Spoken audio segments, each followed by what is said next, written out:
UPSC civil services coaching సంబంధించి CSBIS అకాడమీలో June 5వ తారీఖు నుంచి కొత్త బ్యాచ్ స్టార్ట్ అవుతుంది. ఈ బ్యాచ్ 1 ఇయర్ ఉంటుంది.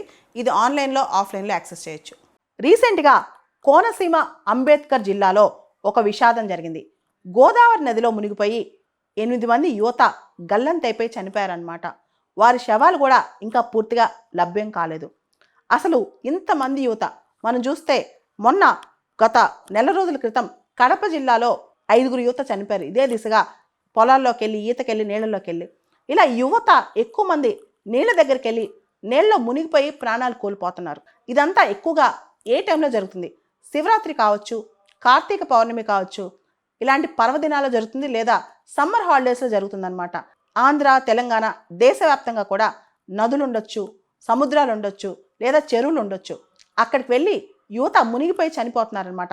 సరదా కోసం స్నేహితులతో వెళ్ళటం తప్ప? ఇదొక క్వశ్చన్ అనమాట.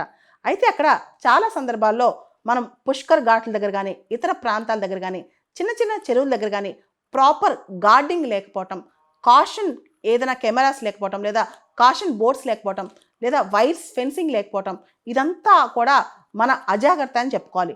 ప్రత్యేకంగా ఇసుక తవ్వకాలన్నమాట.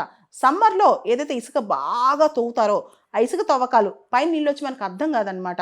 లోపలికి వెళ్ళాక ఇసుక లోతులో పడి కూడా మునిగిపోయి పైకి రాలేకపోతున్నారనమాట. ఎప్పుడైనా సరే పుష్కర్ ఘాట్ల దగ్గర కానీ, లేదా చాలా లోతైన సముద్ర తీరాల దగ్గర కానీ, లేకపోతే చెరువుల దగ్గర కానీ, నదుల దగ్గర కానీ ఈతకెళ్ళినప్పుడు, సరదాగా స్నానానికి వెళ్ళినప్పుడు మనం చాలా జాగ్రత్తగా ఉండాలి. అయితే బాధ్యత వెళ్ళే వాళ్ళదైనా? ఖచ్చితంగా కాదు.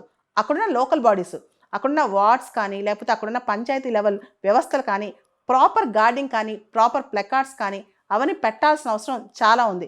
రెండో అతి ముఖ్యమైన అంశం, ఏదైతే పుష్కర్ ఘాట్స్ స్నానాల ప్లేస్లు ఉన్నాయో అక్కడ ఎక్కువగా కాషన్ అనమాట. ఏ టైంలో ఎంతమంది వెళ్తున్నారు, వీటి మీద ఖచ్చితంగా నెంబరింగ్ కాషన్ అనేది ఉండాలన్నమాట. ఇవన్నీ పక్కన పెడితే ప్రపంచవ్యాప్తంగా కూడా గంటకి 30 మంది దాదాపు ఇలా డ్రౌనింగ్ వల్ల, నీళ్ళలో మునిగిపోవడం వల్ల చనిపోతున్నారంట. ఎక్కువ మంది చనిపోయే వాళ్ళంతా ఈ సౌత్ ఈస్ట్ ఏషియా ప్రాంతంలోనే ఎక్కువ మంది ఉన్నారంట. రీసెంట్గా ప్రపంచవ్యాప్తంగా ఒక మొట్టమొదటి రిపోర్ట్ వచ్చిందనమాట. Global status on drowning report world health organisation వాళ్ళు ఇచ్చారు. దీని ప్రకారం ఎక్కువ మంది అంటే చిన్న పిల్లల్లో 1 నుంచి 4 సంవత్సరాల వయసు మధ్యలో చనిపోయే వాళ్ళలో 4th లీడింగ్ కాజ్, అంటే ఎక్కువ మంది చిన్నపిల్లలు ఎక్కువగా చనిపోయేది డ్రౌనింగ్ వల్ల. తర్వాత 5 సంవత్సరాల నుంచి 14 సంవత్సరాల వయసు ఉన్న వాళ్ళు 3వ అతిపెద్ద కారణం అనమాట ఇది. ఎంత దీంతో ప్రపంచవ్యాప్తంగా సంవత్సరానికి దాదాపు 3 లక్షలకు పైగా దీనివల్లే, అంటే ఇలా మునగటం వల్ల లిక్విడ్స్లో, ముఖ్యంగా చెరువుల్లో, నదుల్లో మునిగిపోయి చనిపోతున్నారనమాట. ఎక్కువ మంది చనిపోయిన వాళ్ళలో కూడా 92% లో అండ్ మిడిల్ ఇన్కమ్ కంట్రీసే, చాలా పేద దేశాలు, లో ఇన్కమ్ కంట్రీసే. దీనికి సంబంధించి ఐక్యరాజ్య సమితి వాళ్ళు, యుఎన్ జనరల్ అసెంబ్లీ వాళ్ళు కూడా ఒక రెజల్యూషన్ పాస్ చేశారు ఏప్రిల్ 2021లో. ఆ తర్వాత మనం గమనిస్తే ప్రతి ఏడాది 25th జూలై అనేది వరల్డ్ డ్రౌనింగ్ ప్రివెన్షన్ డే, అంటే ప్రపంచవ్యాప్తంగా ఈ మునకలు జరగకుండా దానికి సంబంధించి అవేర్నెస్ తీసుకొచ్చే రోజు అనమాట. దీనికి సంబంధించి మనం గమనిస్తే రీసెంట్గా గోదావరి ఇన్సిడెంట్ కావచ్చు, 8 మంది యువత.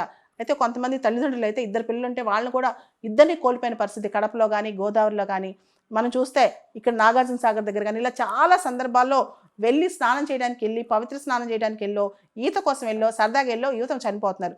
వెళ్ళే వాళ్ళు కూడా కాస్త ఆ టైంలో అప్రమత్తంగా ఉండి కాస్త కాషియస్గా ఉండటం చాలా మంచిది.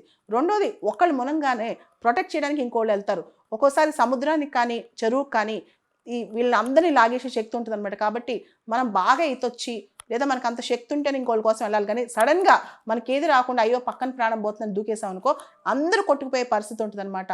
సో ఎప్పుడైనా సరే చాలా డేంజరస్ థింగ్ ఏంటంటే, ఒకళ్ళు మునిగిపోయి వెళ్ళిపోతుంటే 10 మంది పట్టుకోవడానికి వెళ్ళటం, వాళ్ళు కూడా మునిగిపోవడం వెళ్ళి మనం గమనిస్తూ ఉంటాం. కాబట్టి ఎప్పుడైనా ఈ సముద్రం దగ్గరికి, నీళ్ళ దగ్గరికి వెళ్ళేటప్పుడు దాని శక్తి గమనించి వెళ్ళాలి, ఆ కాషన్ వినాలి. అండ్ గవర్నమెంట్ కూడా ఏదైనా నీళ్ళు వదిలేటప్పుడు, గేట్లు ఉడ్చేటప్పుడు, లేదా అలాంటి ప్రాంతాల్లో సైరన్స్, విజిల్స్, గార్డింగ్ ఇవన్నీ కూడా గమనించాలన్నమాట.